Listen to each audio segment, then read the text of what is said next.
Benjamin Zimmer. Vous êtes docteur en sciences et diplômé d'École centrale Supélec. Vous êtes le fondateur de Silver Valley, qui est le premier cluster européen dédié à la Silver Economy. Et avec Guillaume Richard, président et fondateur du groupe WeCare, vous créez Silver Alliance. C'est la première entreprise dédiée au bien vieillir à dont vous assurez la... Avant de s'engager plus en avance dans cette interview, est-ce que vous pouvez nous expliquer plus en détail ce qu'est la Silver Economy et ce qu'elle représente? Bonjour Caroline, merci pour cette invitation. Aujourd'hui, je dirige Silver Alliance, donc c'est une alliance de marque. Pour vous expliquer rapidement le contexte, en 2013, Arnaud Montebourg et Michel Delaunay étaient deux ministres, l'un en charge du redressement productif, l'autre secrétaire d'État aux personnes âgées. Et à la demande donc, du président de la République, à cette époque-là c'était François Hollande, il y a eu une discussion, une réflexion sur le développement de produits, de services à destination des personnes qui vieillissent. Donc pour faire très simple, en France aujourd'hui, vous avez pratiquement un Français sur trois, ce sera les chiffres en 2030, pas très loin, qui aura plus de 60 ans. Donc un peu plus de 20 millions de Français qui vont avoir 60 ans en 2030. Et parmi ces 20 millions de Français qui ont plus de 60 ans, on va avoir 49% des effectifs des personnes âgées de plus de 75 ans qui vont augmenter. On va passer de 4 à un peu plus de 6 millions de personnes âgées de 75 ans. Et donc la filière de la Silver Economy, c'est la réponse économique à l'évolution des Français et de leur vieillissement, donc de leurs besoins, de leurs envies, de leurs projets quand ils vieillissent. C'est la capacité pour tous les secteurs d'activité à développer de nouveaux produits, de nouveaux services qui vont leur permettre de satisfaire les besoins de ces personnes que je viens de nommer et de permettre de continuer à faire de la croissance pour les entreprises sur... Et avec ce marché français qui est estimé à peu près à 130 milliards d'euros, pourquoi c'est un marché qui est finalement assez sous-exploité par les industries aujourd'hui et les entreprises? Alors c'est un marché. Alors c'est toujours difficile entre est-ce qu'on utilise le terme marché ou est-ce qu'on utilise le terme filière. Moi je suis plus à l'aise à parler de filière parce que en fait ce qui fait la variable d'ajustement, le point commun, c'est le vieillissement des clients. Après on parlera peut-être aussi du vieillissement des collaborateurs, qui est un autre sujet et un autre impact du vieillissement démographique dans lequel on va s'installer, qui est la conséquence de notre transition démographique. Le sujet est que effectivement il faut parler de filière parce que c'est transversal à tous les secteurs d'activité, à tous les marchés. Le marché de l'agroalimentaire, de la mobilité, de l'automobile, du numérique, des télécoms, pardon, vont tous avoir un impact ou être impactés par le vieillissement de leurs clients. Et donc il va falloir nécessairement à ces entreprises, à ces acteurs, se réinventer, questionner leur modèle économique pour voir effectivement s'ils sont adaptés à cette évolution de leurs clients, qui est quand même la base de toute activité, c'est de satisfaire des clients. Comprendre l'évolution de ces clients, l'impact de cette démographie sur l'activité de l'entreprise. Et c'est précisément là où effectivement on parle de filière qui est donc transversale. Tout le monde est impacté, comme l'ont été les entreprises sur le numérique, comme le sont et vont l'être encore les entreprises sur le sujet de l'écologie et du réchauffement climatique. Donc il n'y a pas une entreprise qui ne va pas avoir à un moment donné à se poser la question de comment mon entreprise doit réagir, doit se transformer, doit évoluer, ou au contraire, pour ceux qui seront des nouveaux entrants, comment je me saisis de cette opportunité pour créer une entreprise qui crée de la valeur. Et comment justement on peut convaincre, avec quels chiffres ou quelles données on pourrait convaincre les dirigeants de s'engager dans cette filière?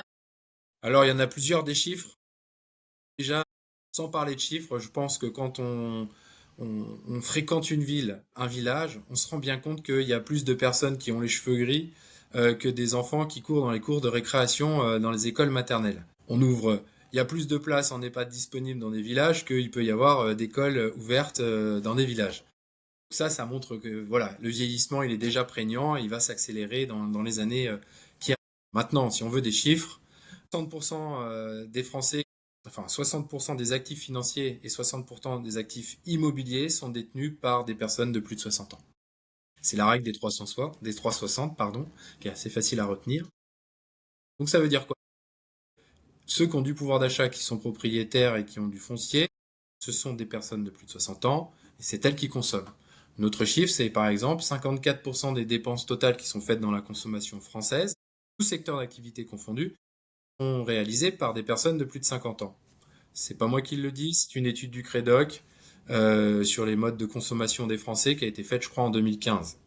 On est 10 ans après, la démographie vieillissante s'est accentuée, très largement estimé que l'âge moyen des consommateurs français, lui aussi, a évolué vers le haut de la pyramide des âges. Après, vous avez des chiffres là liés à la démographie, qui est la science exacte par définition, puisque ça fait 80 ans qu'on sait qu'il y a des gens de 80 ans qui sont nés, et là on sait qu'en 2030, on va avoir 20 millions de Français qui auront plus de 60 ans. Donc quand on fait l'addition de tous ces chiffres, quand on constate que et donc c'est pas que les autres qui vieillissent, c'est aussi nous. Donc, ce sont aussi des dirigeants d'entreprise, des dirigeants qui cherchent peut-être parce qu'ils vieillissent des repreneurs de leur entreprise, des entreprises qui sont très rentables, très profitables, mais qui ne retrouvent pas forcément de repreneurs parce que elles sont pas peut-être dans des grandes métropoles. Le secteur d'activité n'attire pas parce qu'on n'en parle pas les plus jeunes. Et c'est tout ça, en fait, qui est en train de se produire. Et donc, aujourd'hui, c'est comme si on avait un peu le frein à main, que notre économie était un peu bloquée au-delà des normes et de la partie réglementaire. Elle l'est aussi par cette capacité à se réinventer et à saisir justement ces opportunités démographiques. C'est une opportunité. C'est une opportunité. Pourquoi? Parce qu'il n'y a pas qu'en France que les Français vieillissent. Dans tous les pays riches, dans tous les pays industriels, tous les citoyens vieillissent. Très bien. Et si on parle maintenant des besoins et des défis, quels sont les besoins spécifiques de ces seniors aujourd'hui que la Silver Economy doit impérativement? Alors, il y a beaucoup de besoins qui sont les mêmes besoins que les autres, c'est-à-dire les plus jeunes. L'accès au logement, l'accès à un logement confortable, accessible, bien pensé en fait, pour permettre à des personnes qui peuvent être vulnérables à cause d'un problème de mobilité ou d'un trouble cognitif. Bref, tout ça, c'est l'urbanisme. Ce besoin de réinventer un peu l'urbanisme tout en le permettant à cet urbanisme d'être le moins carboné possible, c'est des choses qui sont au cœur d'un certain nombre de modèles d'entreprise. Comprendre en fait qui sont les résidents, qui sont les locataires, qui sont les propriétaires dans les villes, dans les villages, ça va nous permettre effectivement d'inventer de nouvelles formes de logement. Et ça tombe bien parce que le logement est en crise. Et donc là, il y a certainement des choses à inventer. Celui qui est classique, celui dont on parle très souvent, c'est la santé. Évidemment, avec les déserts médicaux qu'on a en France, le fait qu'on va avoir de plus en plus de personnes de 75 ans, qu'on va quand même augmenter très largement leurs effectifs, comme je disais tout à l'heure, ces personnes-là à 75 ans, c'est un peu l'âge pivot en santé. C'est là où on sait où globalement, quand vous questionnez des médecins gériatres ou des médecins généralistes, on sait que les pathologies, les problématiques de santé arrivent à 75 ans. C'est un peu l'âge pivot de la perte d'autonomie. On commence à perdre, à décliner. Bon, pour autant, tout le monde ne décline pas, fort heureusement, une grande majorité des Français ne décline pas. Mais en tout cas, il se passe beaucoup de choses d'un point de vue physiologique qui expliquent qu'on va devoir peut-être réinventer des packaging de produits, la signalétique dans les magasins, le bruit dans les espaces communs, dans les gares, dans les aéroports. Parce que ces personnes-là, ce sont aussi ces personnes qui prennent le train pour aller dans leur maison secondaire, qui prennent l'avion pour voyager, ou qui vont dans des centres commerciaux pour faire leurs courses. Donc tous ces sujets-là doivent être aussi pris en compte si on veut effectivement faire, en fait, tirer profit du vieillissement démographique et en même temps finalement créer une société plus inclusive parce que finalement en s'occupant et en choyant mieux ses clients seniors, c'est tout le monde qu'on va satisfaire. Et alors pourquoi les entreprises, elles semblent avoir du mal, en tout cas aujourd'hui, à répondre à ces attentes, aux attentes des seniors? Quoi, elles sont mal préparées, elles connaissent mal les besoins des seniors. Il y a plusieurs raisons. La première, je ne connais pas votre cursus, mais je connais le mien. Je n'ai pas eu de cours en démographie. Pourtant, je suis ingénieur et docteur en génie industriel. Et je crois que dans toutes les écoles d'ingénieurs, de commerce, de design à l'université, ceux qui se spécialisent sur la démographie, on n'a pas de cours de démographie. Donc comment voulez-vous vous projeter sur des sujets liés à la démographie si au final, on ne s'intéresse pas à la démographie ou on ne nous a pas incité à nous intéresser à la démographie. Je pense que c'est un sujet assez majeur. Je le vois aujourd'hui parce que j'ai des enfants. Mes enfants aujourd'hui, dans leur livre scolaire, on parle de réchauffement climatique, on parle de stratégie pour réduire l'impact carbone, et ça très tôt dans leur cursus au collège. On ne parle pas de la démographie.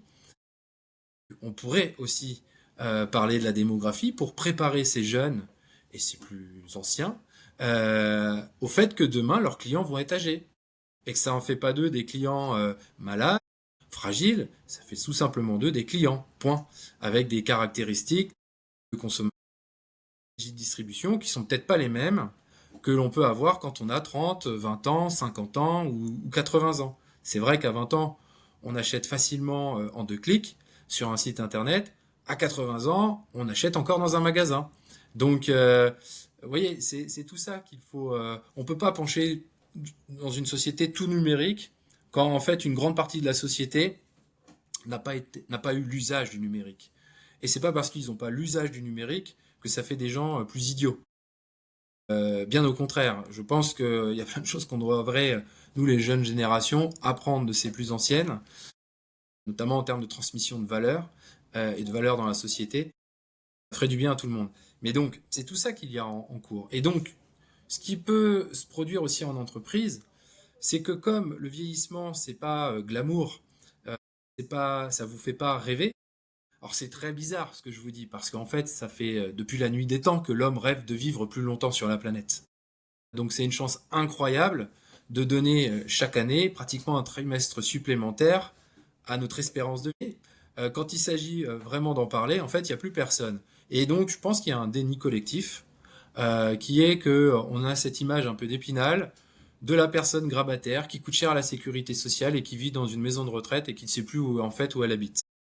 Bon, c'est vrai pour une partie des personnes, mais personne ne fait d'être malade. Je pense que si ils pouvaient s'abstenir d'être malade, tout le monde serait content. Mais en revanche, bah, vous avez 90% des personnes qui ont plus de 60 ans aujourd'hui qui vont plutôt bien. Et donc ces personnes-là, aujourd'hui, on les met dans une grande case en sociologie, en marketing qui s'appelle les retraités. Mais les retraités, il y en a entre guillemets plusieurs espèces et qui vont être liés en fait en fonction de leurs besoins, en fonction de leurs habitudes de vie, en fonction du lieu de vie, en fonction de avec qui ils vivent, s'ils vivent avec quelqu'un, en fonction de leur religion, etc. Donc, les règles du marketing qui sont valables avant la retraite devraient être aussi valables après la retraite. Et c'est dans ces univers-là que les entreprises devraient aussi s'intéresser à imaginer des nouvelles offres, des nouveaux produits, à faire de l'innovation incrémentale, à faire de l'innovation de rupture.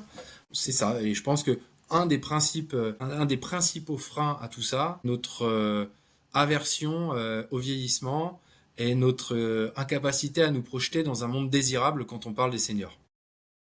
Et justement, là, vous parliez des entreprises. Est-ce que le manque de sensibilisation des DRH freine justement l'intégration des seniors comme une force économique et sociale? Alors ça, c'est un autre sujet. C'est vrai que là, pour le moment, on parle du vieillissement à la retraite. Mais l'enjeu aussi du vieillissement démographique, c'est que globalement, aujourd'hui, on produit plus de couches pour des personnes de 80 ans que pour des bébés. Pourquoi? Parce qu'on est dans un phénomène de dénatalité. Il naît aujourd'hui plus de seniors de 60 ans que d'enfants. Les chiffres sont éloquents et je vous invite à regarder tout cela. Le sujet, effectivement, sur lequel il faut emmener les entreprises, c'est pas que les sensibiliser au sujet du management et des salariés qui vieillissent, mais c'est également ceux qui sont au marketing, ceux qui sont à la R&D, ceux qui sont au COMEX. Ouais, parfois, toutes ces fonctions participent au comité de direction, au COMEX, mais c'est tout le monde qui doit être aligné en fait sur une vision à la fois de long terme, parce qu'on parle d'un sujet de long terme. Le vieillissement, ça va être un impact magistral pendant tout le siècle. En 2100, vous aurez à peu près la moitié de la population chinoise actuelle qui ne sera plus de ce monde. Donc on va passer de 1,4 milliard de Chinois à la moitié. Tout ça en un siècle. Parce qu'il y a eu la politique de l'enfant unique, parce que voilà. Plein de sujets qui ont fait qu'ils vont vieillir très vite. Et donc, dans l'entreprise, il faut prendre conscience et donc sensibiliser les entreprises à ces sujets. Et donc, juste pour essayer de conclure sur ce point, oui, il faut regarder le sujet de l'employabilité des seniors, mais c'est un peu comme le sujet des retraités. En fait, il ne faudrait pas se poser la question de l'employabilité des seniors, mais de l'employabilité tout court des salariés. La variable d'ajustement, ça ne doit pas être l'âge. La variable d'ajustement, ça doit être la compétence dans l'entreprise. Est-ce qu'on est moins compétent à 55 ans qu'à 25 ans? Superplexe sur le résultat du tranché, oui ou non. Je pense qu'il y a de la nuance.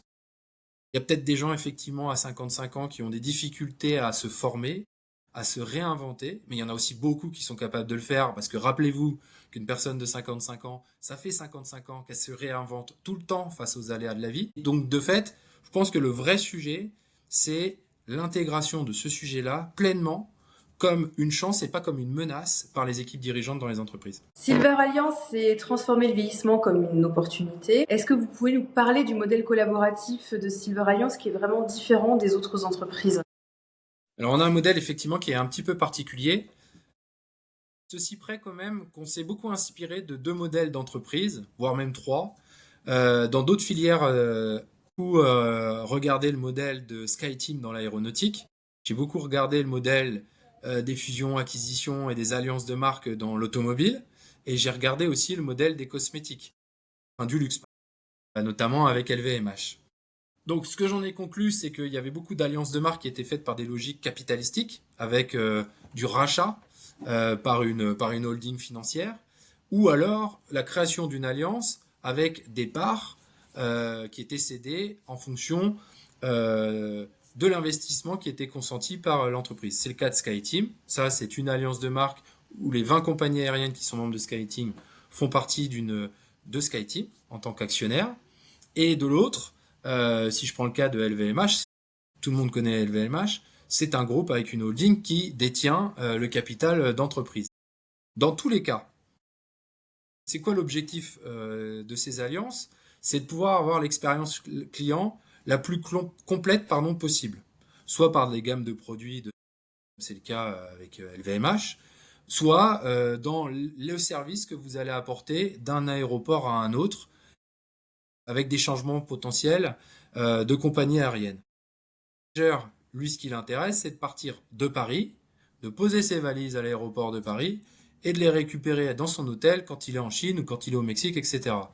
Quand bien même, il a fait quelques changements d'avion. Le service qui est opéré dans l'avion, il est fait avec la même niveau de qualité de service, c'est le cahier des charges de SkyTeam. Et pour les grands voyageurs, ça leur permet d'avoir des avantages en collectant des points avec la carte Miles.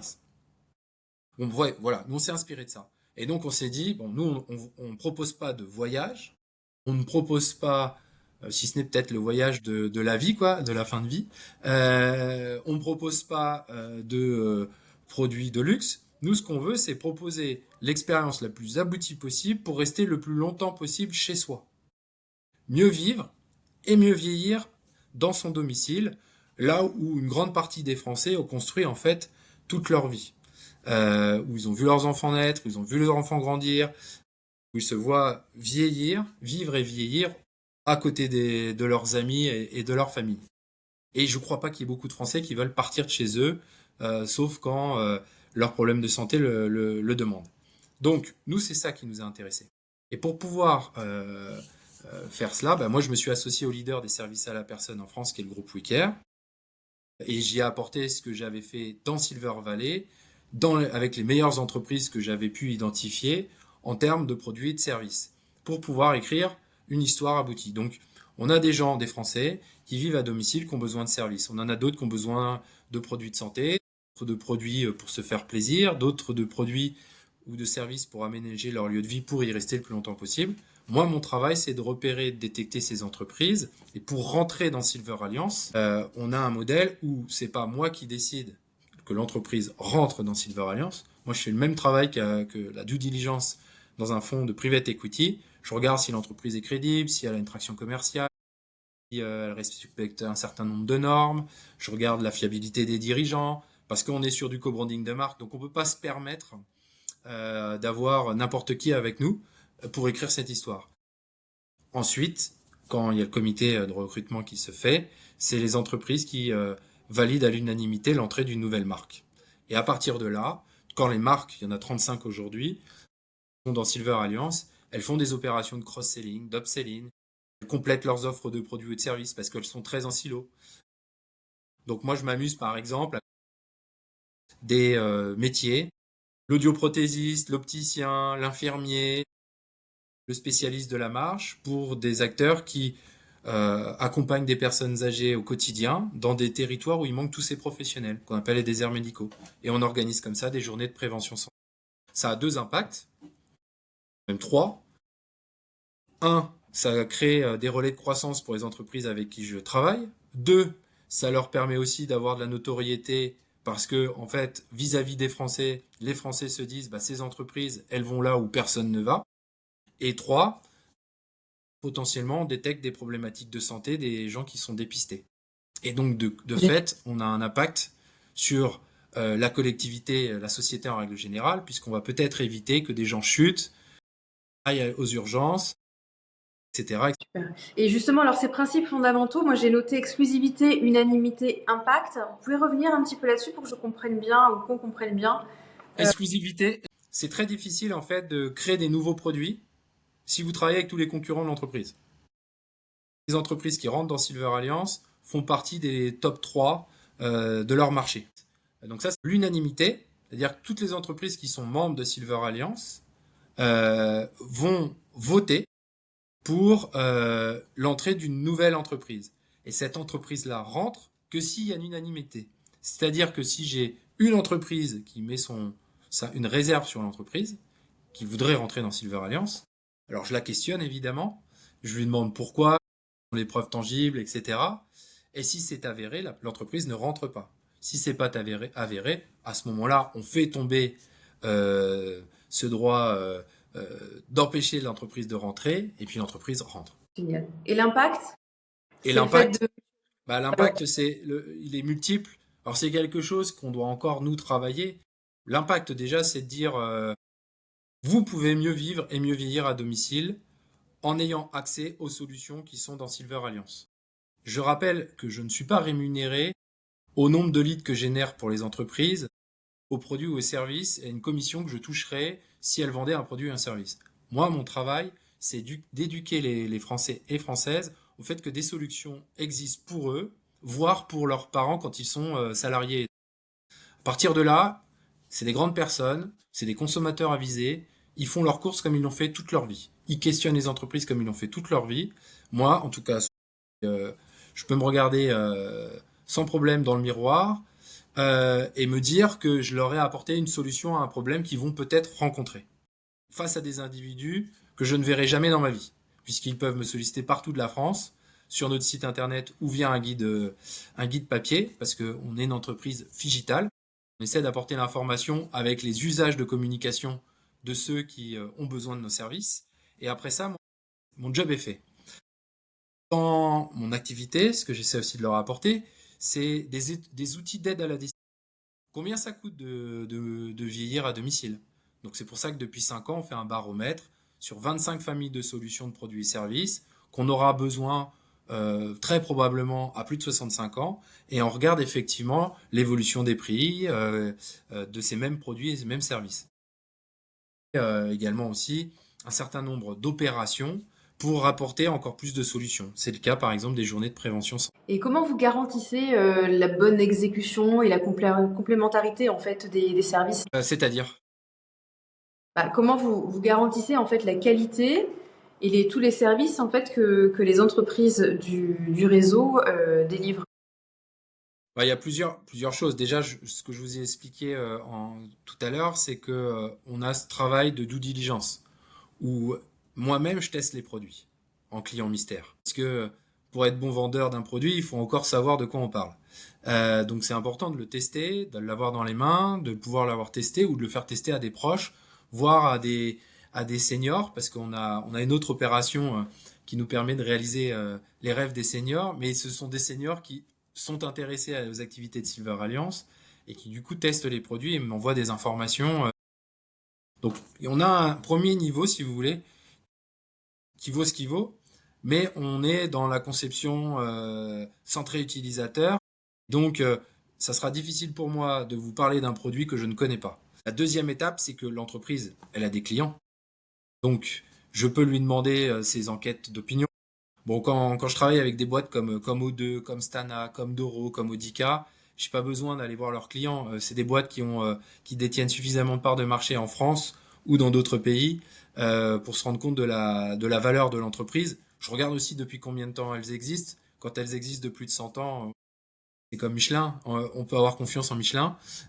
Donc c'est tous ces éléments de crédibilité qui me rassurent. Je regarde aussi avec tous les outils. Alors on prend des risques parce qu'on a aussi des startups, mais parce que dans les startups, il y a des innovations qui vont être très utiles demain et même tout de suite pour un certain nombre de personnes, mais qui vont compléter ces solutions d'entreprises un peu plus âgées. Donc c'est tout ça. Et puis enfin nous appuyons aussi sur le regard critique des dirigeants d'entreprise avec qui on travaille déjà. C'est-à-dire que ces acteurs ont aussi rencontré des entreprises. Ces acteurs, d'ailleurs, ces dirigeants d'entreprise, cooptent d'autres entreprises en nous disant, nous, on est partenaires d'eux, ils sont très bien, il faut qu'ils rentrent dans Silver Alliance. Donc c'est un réseau, si vous voulez, où il y a une multitude euh, de moments pour pouvoir juger de la valeur de l'entreprise. Bon, alors, belle transition parce que du coup, j'avais envie de vous parler des dirigeants. Alors, je mets en lumière souvent les dirigeants qui sortent d'un executive MBA. Ils sont eux-mêmes souvent en transition en fait professionnelle. Comment on peut les impliquer en fait comment ils peuvent s'impliquer dans le secteur de la silver economy?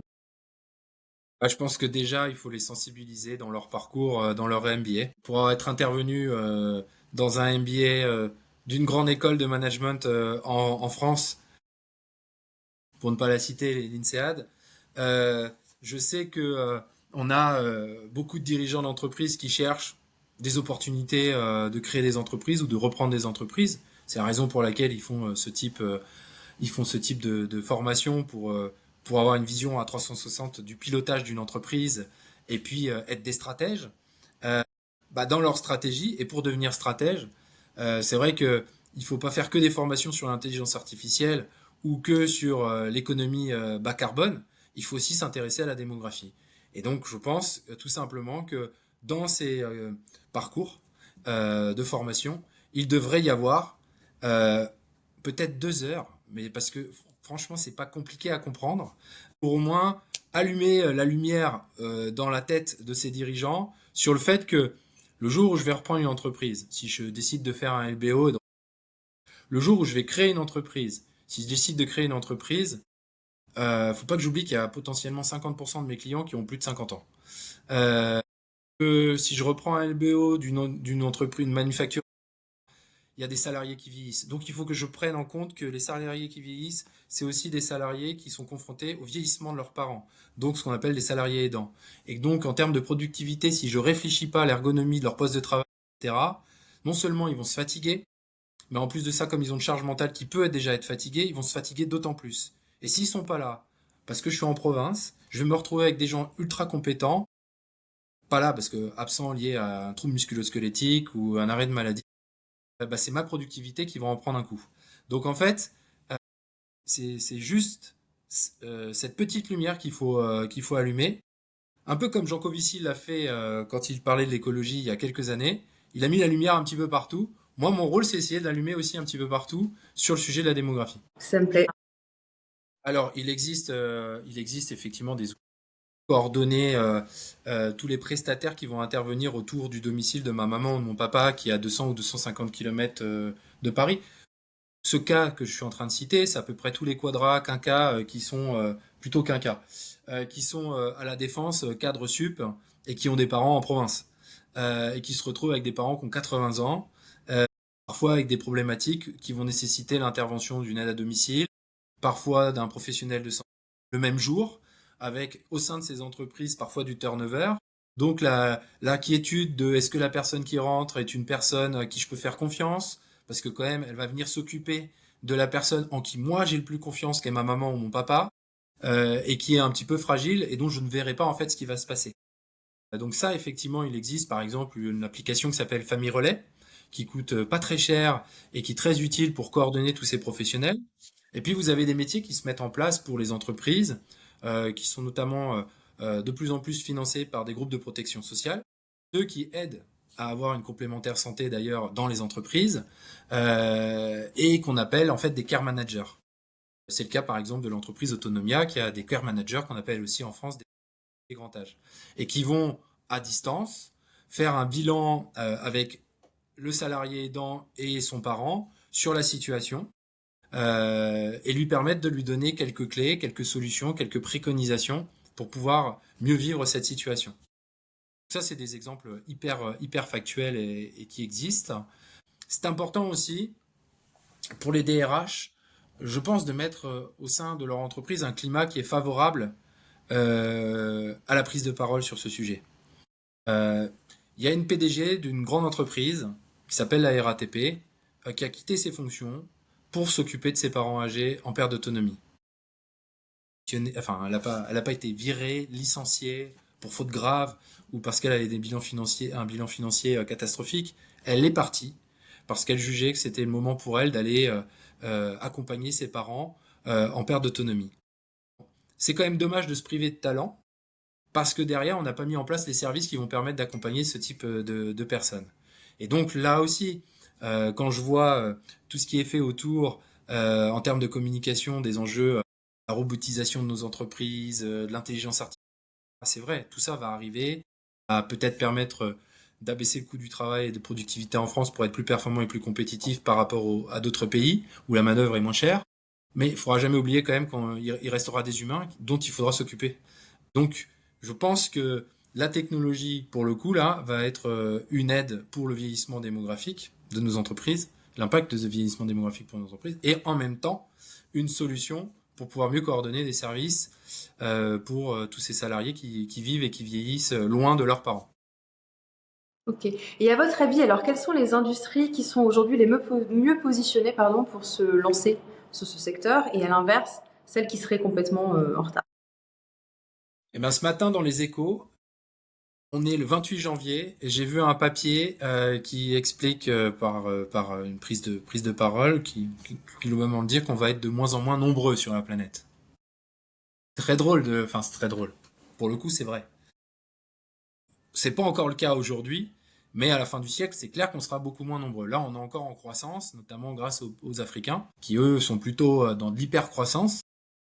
Mais on va arriver évidemment à des effets de seuil assez rapidement. Ce qui est intéressant, c'est que vous avez déjà des entreprises, et donc dans cet article, bah, à la conclusion de cet article, il est cité que typiquement Nestlé a arrêté son activité de production de lait pour pouvoir se concentrer sur des produits alimentaires.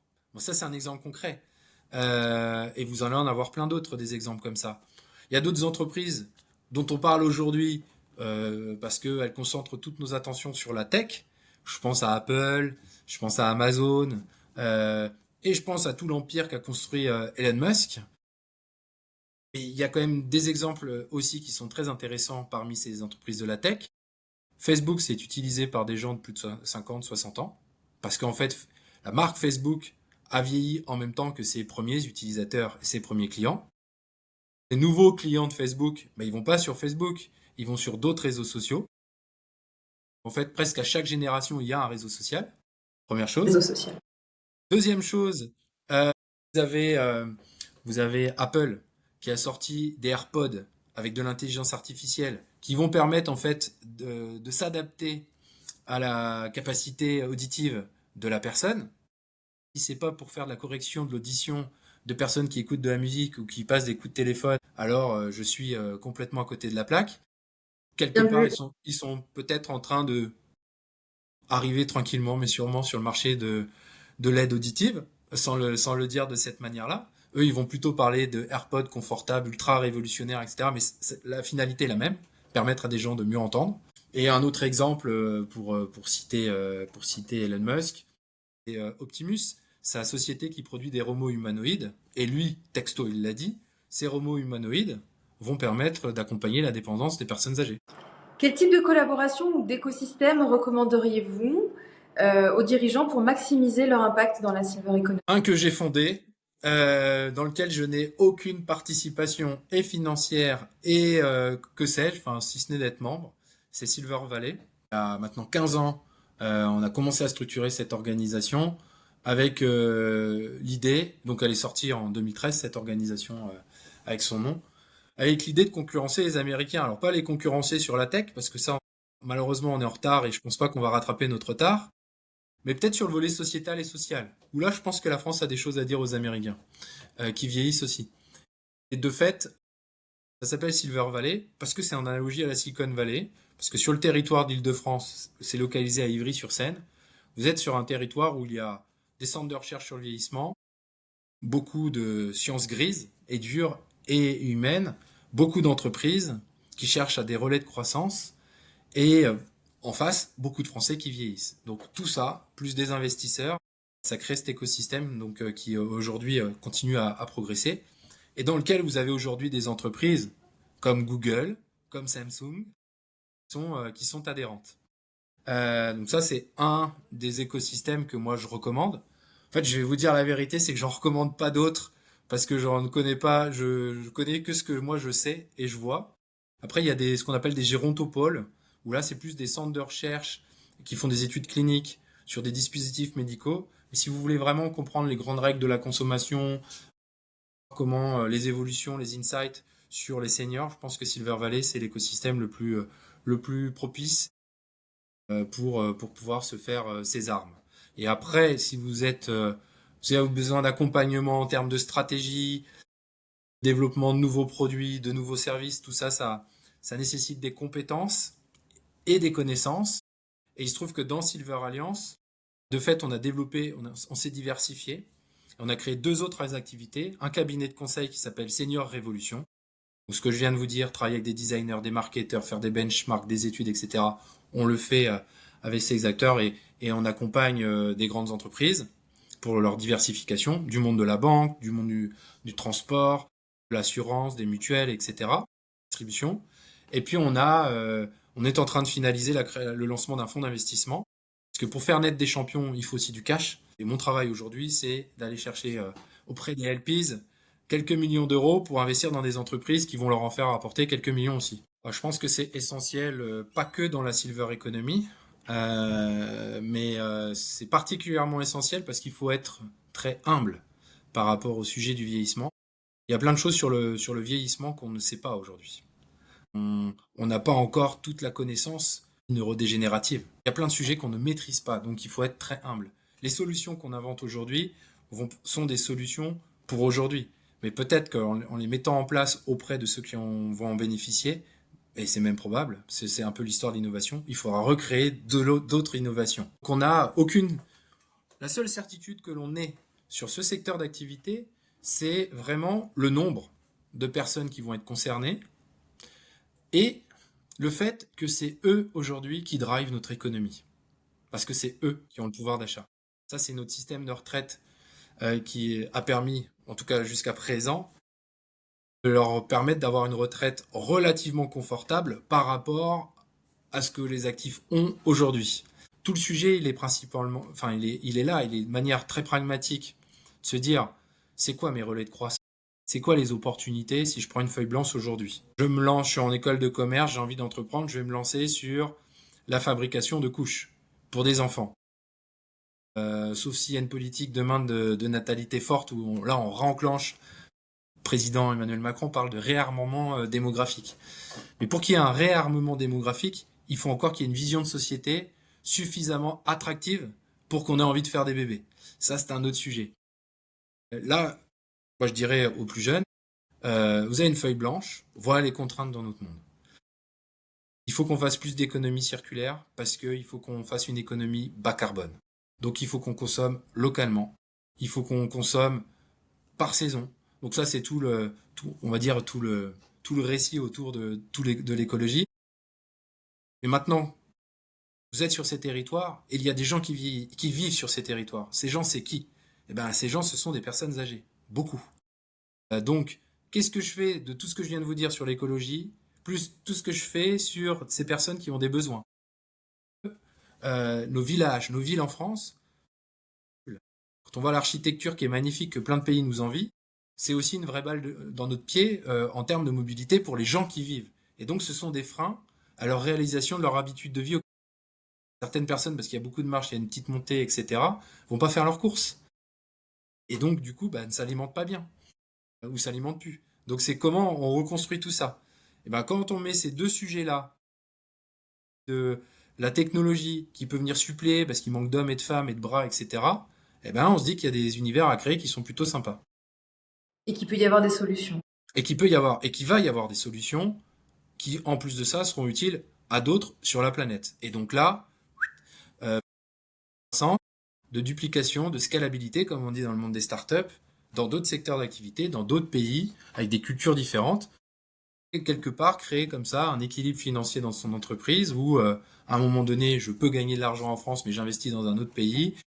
Le lendemain, je gagnerai de l'argent dans d'autres pays et je continuerai à investir en France parce que la R&D en France est très forte.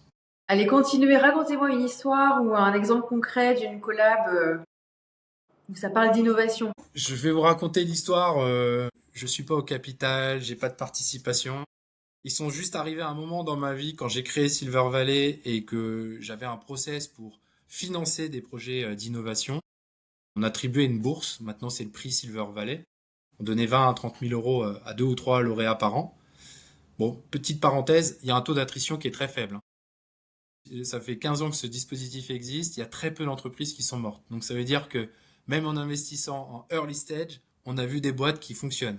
Celle dont je veux vous raconter l'histoire, c'est rapide, c'est Familéo, qui fait aujourd'hui plusieurs millions, je pense même qu'ils sont dans la dizaine, millions d'euros de chiffre d'affaires, une boîte très rentable, qui n'a pas eu besoin beaucoup lever de fonds parce que en fait très vite elle a trouvé son MVP, son modèle, sa proposition de valeur. Enfin, c'est un marché qui était en attente d'avoir du lien social. La problématique des familles aujourd'hui, et en particulier des personnes âgées, c'est qu'elles vivent, elles sont isolées de tous.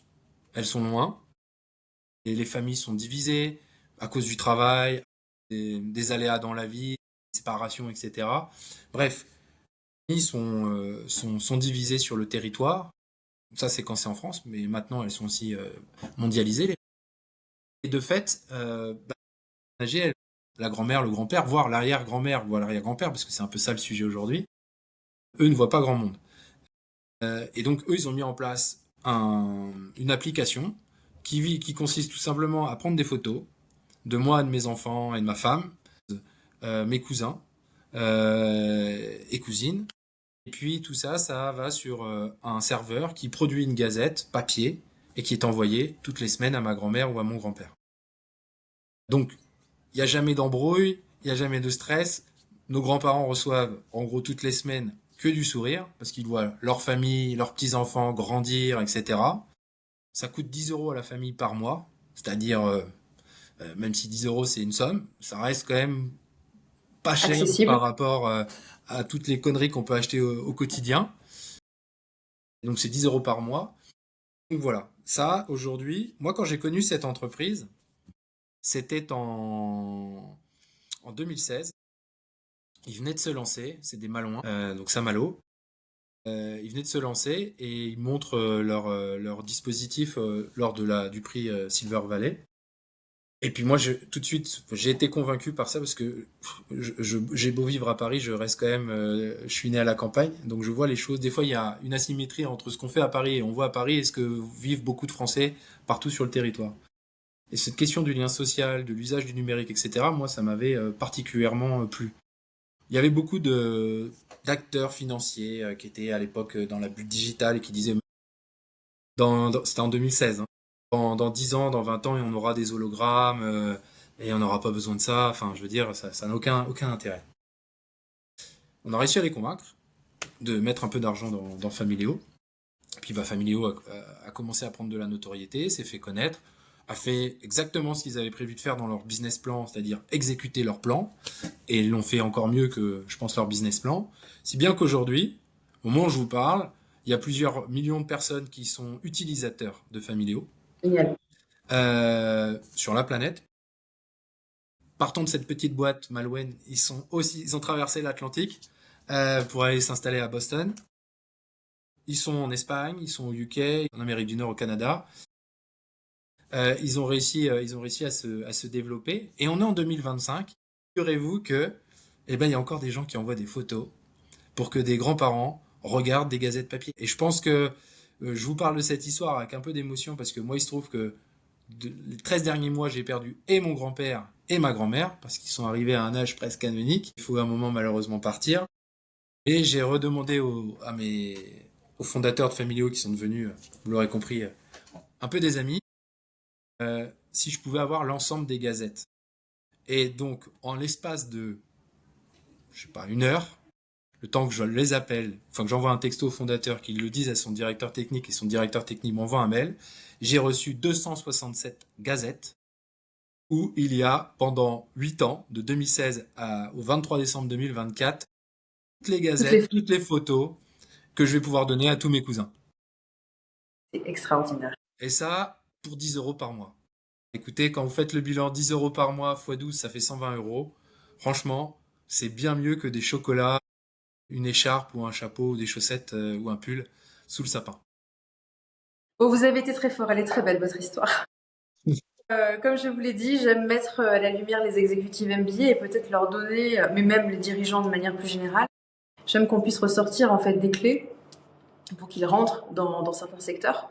En l'occurrence, qu'est-ce qu'on pourrait leur donner comme conseil aujourd'hui pour un dirigeant, qui soit exécutif MBA ou pas, pour qu'il rentre dans la silver economy, qu'il s'y intéresse? Eh ben, qu'ils prennent, je pense que je l'ai déjà un petit peu dit, mais c'est juste de considérer que la transition démographique, sa conséquence, le vieillissement démographique, va avoir des conséquences sur son modèle d'affaires, sur son modèle économique, peu importe comment on le nomme, que ça va questionner son encadrement, sa formation, enfin tous les sujets autour des ressources humaines, que ça va poser des questions sur l'aménagement, le confort, si j'ai des chaînes de production, l'ergonomie de mes lignes de production, ça aura des répercussions pour ceux qui utilisent beaucoup les camions pour leurs produits, parce que les transporteurs, ceux qui conduisent, vieillissent.